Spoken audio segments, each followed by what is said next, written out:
नगर गांव में निर्मला अपने बेटे मंगलू की शादी शीला से आज से 14 वर्ष पहले करा के आई थी। मंगलू अपने पिताजी की पुश्तैनी व्यवसाय धोबी का काम करता था, लेकिन उनकी दरिद्रता जाने का नाम ही नहीं लेती थी।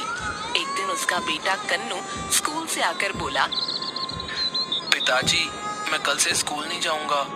मेरी फटी हुई पैंट और शर्ट देखकर बच्चे मेरा मजाक उड़ाते हैं। टीचर भी कह रहे थे कि कल से ये ड्रेस नहीं चलेगी। ऊपर से जूते भी फट गए हैं। जब तक ये नहीं आएंगे मैं स्कूल नहीं जाऊंगा। अरे ऐसे कैसे कोई कह सकता है?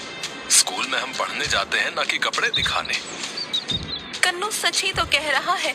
2 साल से एक ही कपड़े पहनकर स्कूल जा रहा है। कई बार बोला कि सिर्फ कपड़े धोने से घर नहीं चलेगा, हमें कुछ और धंधा करना चाहिए। भाई, मैं तो इतना ही जानता हूँ कि जितनी लंबी चादर हो उतना ही पैर पसारना चाहिए। हमारे बाप दादा कपड़े धोने का काम करते आ रहे हैं, तो हम भी कर रहे हैं। और पढ़ लिख कर होगा क्या है? आखिर इसको भी तो कपड़ा ही धोना है। क्या कहा? मेरा बेटा कपड़ा धोएगा? देख लेना, मैं अपने बेटे को पढ़ा लिखा कर अफसर बनाऊंगी। मैं मेहनत करूंगी, मेहनत करके इसे इसके मुकाम तक पहुंचाऊंगी।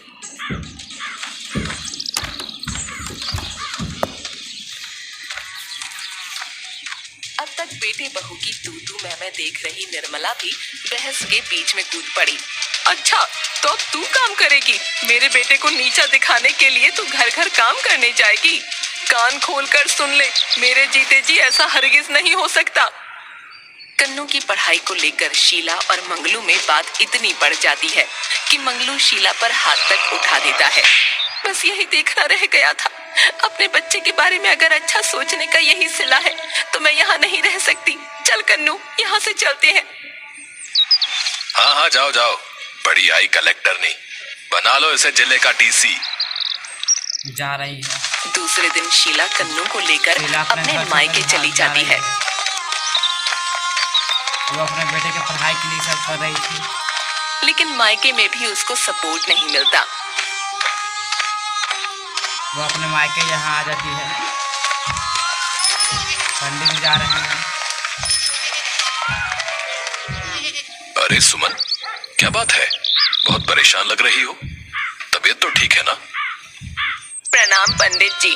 बुढ़ापा अपने आप में ही एक बीमारी है। ऊपर से बेटी शीला ससुराल में लड़कर 15 दिनों से घर में आकर पड़ी है।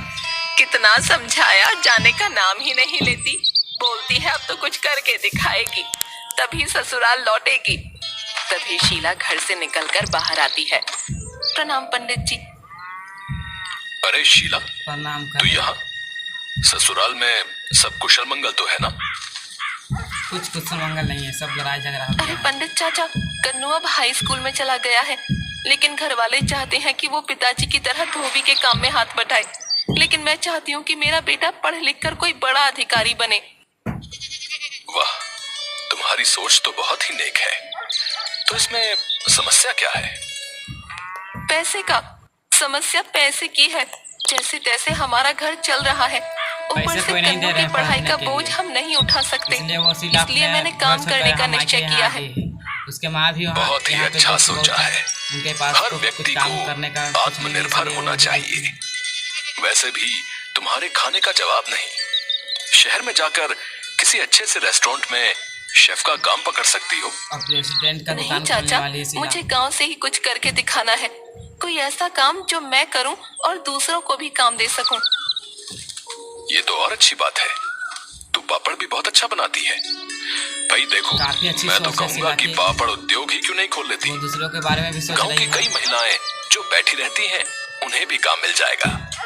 अपने गांव में दलहन की खेती ज्यादा होती है। आसानी से तुम्हें कच्चा माल भी मिल जाएगा।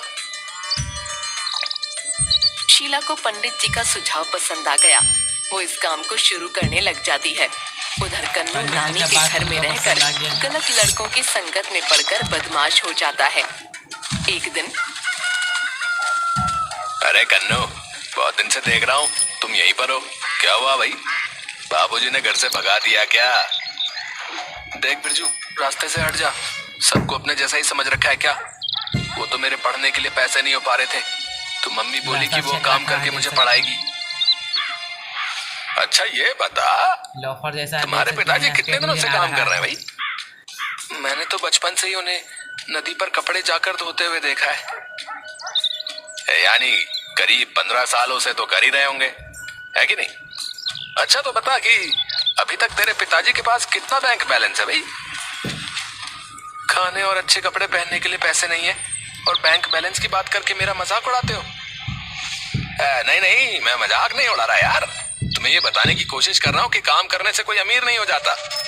पैसों के लिए मेरे जैसा स्मार्ट मजाक उड़ा वर्क रहा है। करना जरूरी है, हैं? ये सब क्या लोगों का तुम काम होता है, इनके मेरे बात साथ पर काम ध्यान करोगे?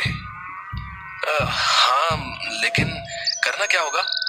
अरे कुछ नहीं, वो अपनी बातों बस में थोड़ा ला सा रहा है। झूठ बोलना और सतर्कता से प्लान पर काम करना है, फिर तो पैसा ही पैसा होगा तुम्हारे झूठ बोलने पास। के लिए सिखा रहा है ठीक है, कि माँ मैं उसको तैयार पढ़ने हूँ। के लिए बोल रही है। ठीक है, झूठ बोलने की तो सिखा फिर रहा है। पहले तुम्हें घर से ही काम स्टार्ट करना होगा।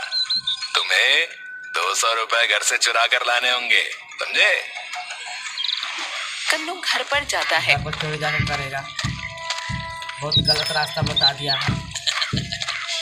आप लोग इस पर और ध्यान सुमन नहीं के दीजिए। बटुए देखिए, हम से लोग चला रहा है। 200 रुपए निकाल कर चुपचाप बिरजू के पास चलाता है। बहुत गलत काम है ये। ये लो बिरजू, 200 रुपए। 200 मैंने अपना रुपए स्मार्ट चुराया वर्क है। कर लिया, नानी के पर्स से निकाल लिया। वाह वाह वाह। लेकिन अगर घर में पूछेंगे कि क्या पैसे तुमने लिए हैं तो क्या कहोगे? कौन पैसा? कितना पैसा? और किसका पैसा? मैं तो सुबह से घर में आया ही नहीं। शाबाश मेरे शेर, शाबाश। अब तुम मेरे स्मार्ट वर्क के सेनापति बन सकते हो। चलो अब मैं तुम्हें अपना प्लान समझाता हूँ। हमें शहर का सबसे धनी सेठ जो है ना, सेठ करोड़ीमल, उसके यहाँ चोरी करनी है। क्या कहा? चोरी? अरे चोरी नहीं रे कन्नू, इसे स्मार्ट वर्क कहते हैं। कम काम करके ज्यादा पैसा कमाना है। पर रात में मुझे माँ और नानी आने नहीं देंगी। अरे मैंने पहले ही बताया था कि हमारे धंधे में थोड़ा सा झूठ बोलना और प्लान को सतर्कता से करना जरूरी है। बोल देना कि दूसरे गांव में जागरण है? वहीं दोस्तों के साथ जा रहा हूँ। वो अपने गांव में सबसे अमीर सेठ के यहाँ चोरी करने वाला है। रात हो गया, देख सकते हैं। कन्नू और बिरजू दोनों आधी रात को करोड़ी मल के यहाँ चोरी दोनों करने जा रहे हैं। पहुँचते हैं। बिरजू, घर में कुछ अंदर दिख नहीं रहा, घुसते अंधेरा हैं। है। घर की लाइट जलाऊं क्या? अबे कमीने, यार जनाब, मरवाएगा क्या? फिर तो पकड़ा चुपचाप जाएगा। कीमती सामान और रुपयों को बैग में भरते जा, चल। तभी सेठ को प्यास लगती सेठ है। लगता है कि जग गया, उसको प्यास लग गया है। मंजूरी, अब वो दोनों पकड़ा जाएगा। ओ मंजूरी, अरे बहुत जोरों से प्यास लगी है, थोड़ा पानी पिला दे। वो पत्नी होने को दो जगा मुझे, रही है, जाओ किचन में जाकर पी लो।